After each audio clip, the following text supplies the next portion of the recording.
It's time for Joy News Interactive, and Aisha Ibrahim has joined me. Good evening to you, Aisha. Good evening, Israel.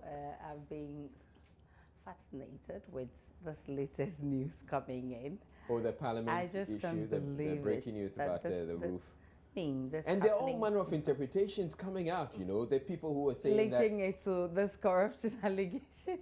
and they're saying that essentially Parliament has been exposed It's and there's interesting. nowhere to hide for the MPs. My goodness. And, I mean, they should take their It's been time. an interesting evening, but of course, you want to join in the conversation. So it's on facebook.com/joynewsOnTV, and on Twitter, it's on Joy News on TV. Let's start with Parliament, of course. Speaker. Okay, but then I'd want to cross-check with you. You've actually posted the video on Facebook, right? Exactly. The Parliament leakage video. Definitely. Okay, so you can get to our Facebook page, Joy News on TV, and you can get to see the video we're talking about. It's as a result of the heavy downpour.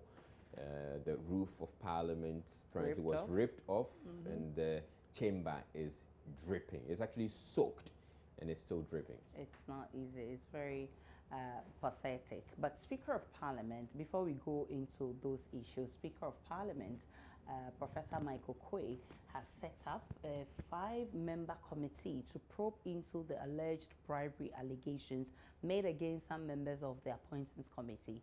He explained that the committee has become necessary because of the weight of the allegation made by the Boko Central MP Mahamayega. In fact, he cites Standing Order 191. Question I ask, what do you make of the 5-member committee? Do you have confidence in this committee to do a clean job? I think they should get independent people to do this work for them, because they are the same people involved in the scandal. The people we are talking about here are politicians and parliamentarians. So how do they vet themselves? They should get people to do this work for them. Independent people, honest people, to really go deep down the matter and fish out whether it is really true or not. If it's true, then they will continue from there. If not, they will know what to do. We can say they are not allowed. I mean, they are not supposed to do that, because at the end of the day, it is Parliament we are talking about, and they may not like to bring out certain things that may put the whole house into disrepute, or something else that, I mean, that will put the name of Parliament in bad light. So it's good and it's not good. So where do you stand? I think we can give them the benefit of the doubt to do that. It's like Animal Farm ruling. You scratch my back, I scratch your back. You understand? Nobody will use the left hand to point the father's house. Do you understand? So if they are vetting their own self, it's just robbing Peter to pay Paul. So why should they do that? We have independent organizations that can handle some of this issue, my dear. So I think they should employ independent companies or institutions to do that, for things to be better.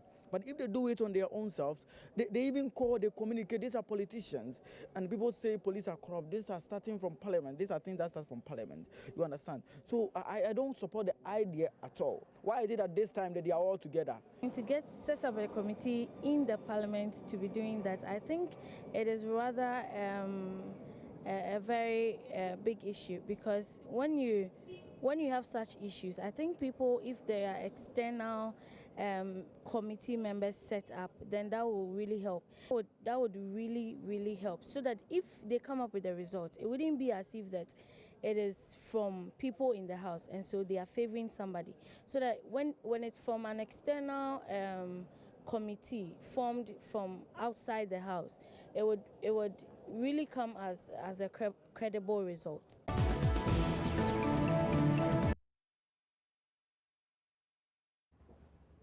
Interesting comments from the streets. You scratch my back, I scratch your back. But let's check out what you've been saying on Facebook. All right, on Facebook, Prince Nuruddin says, in fact, this recent bribery allegation undermines the credibility and the integrity of the House. Therefore, set up the committee to investigate the scandal is in the right direction, and hoping to hear the outcome.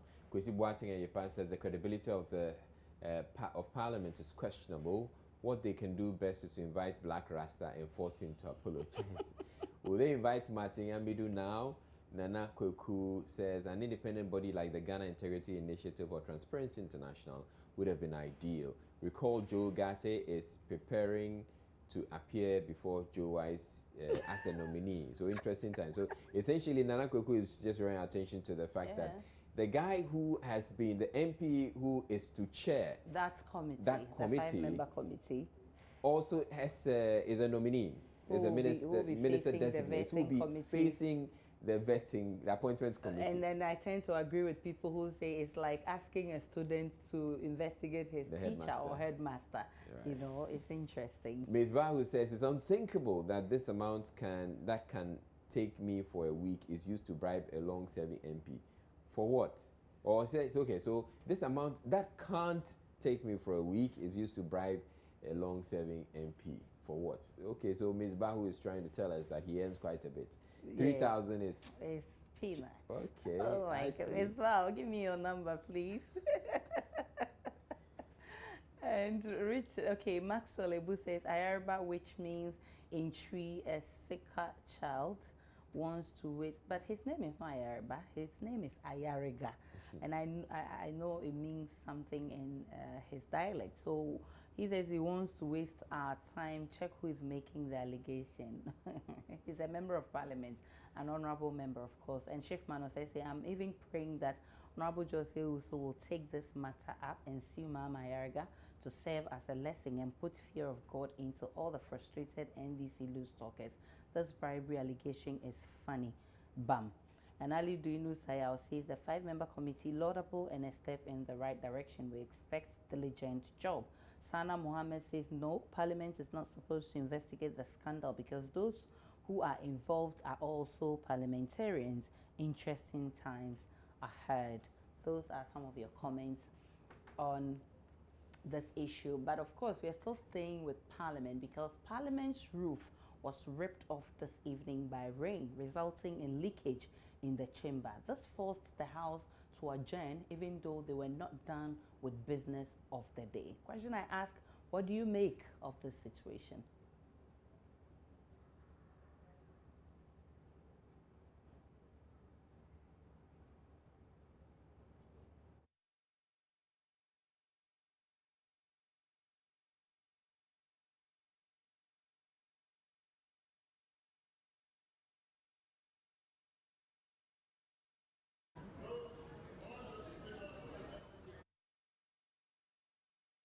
Right, so we just saw videos of the dripping off.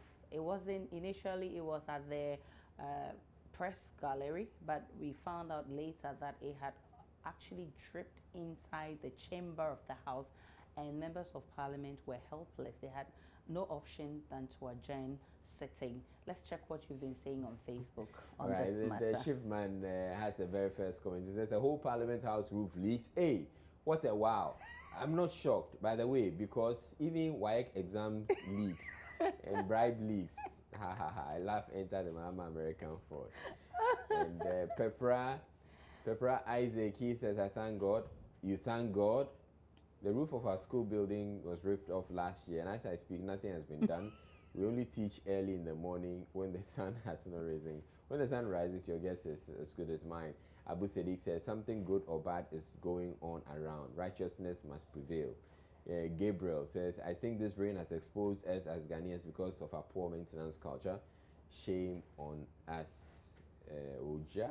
And then Sly Sadu says, oh, the media, you guys should sometimes cover this rot. It's embarrassing. Anyway, it's good we know.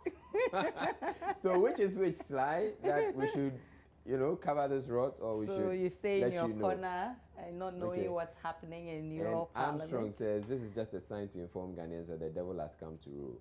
Oh, where's this also coming from? That's and Abronoma Nyako says, it's normal thing. What do you want Abronoma to make of this? You want my kiosk? The kiosk I'm sleeping in with 5 kids to rip on air. God no be human. Why? Cotonero says, God might be punishing them for not telling the truth about the Ayariga gate. Hey. That's a Samuel Obri says, is this a sign to tell Ghanaians something? Parliament has fallen. I don't agree with you. Parliament is still intact. Ben Bella Ame says, what do you expect when MPP and Nanado sacrifice the whole country for elections? You haven't seen anything yet. I don't know what you're talking about. You want to come again to speak in plain language for us to understand what you're saying. Nana Kwame Nyame says, it's unfortunate and sad, but the intensity of the downpour should also be considered. Everything will be fine. And Williams Campbell Kwesi says, warning from the heavens, those lying and calling God's name. Hey, my goodness. All right, so those are some quick comments coming on Facebook. Also, the Ghana Football Association have been examining comments made by goalkeeper Razak Brimah on social media. According to the GFA, the action has been necessitated by the unacceptable language the goalkeeper used against his critics on social media. Even though Razak Brimah has apologized for his actions, management of GFA say his comments are in violation of the Black Stars Code of Conduct. Well, this has generated mixed reactions among Black Star supporters, but I need you to share with me what you make of this issue. We are humans. We are vulnerable to mistakes. So for him to have realized his mistake and apologize, I think he deserves to be forgiven. But then it wasn't right for him to have used the FNS word on Ghanaians. Yes, he was frustrated. It is due to frustration we accept, but we're all humans. Jordan Ayew was criticized a whole lot of times, yet he was able to build upon it. He rebuilt himself, and he's now a better player. So if Ghanaians are criticizing him, it's best for him to rather be a better person out of the critics. I think it's a knee-jerk response because what kind of criticisms wasn't heaped on Asamoah Gyan and Jordan Ayew, but they absorbed it. So if Ghanaians are saying you are not a good goalkeeper, I mean, that shouldn't give you the green light to go on and use some vulgar languages on Ghanaians, because you are representing Ghanaians over there. So for you to have, I mean, use the F word and then the S word on Ghanaians, I think it wasn't wise. Though our culture doesn't permit us to use such words, it would be normal in the Western countries if anybody or a goalkeeper or even somebody in government should use such a word. But I think that it's rather unfortunate.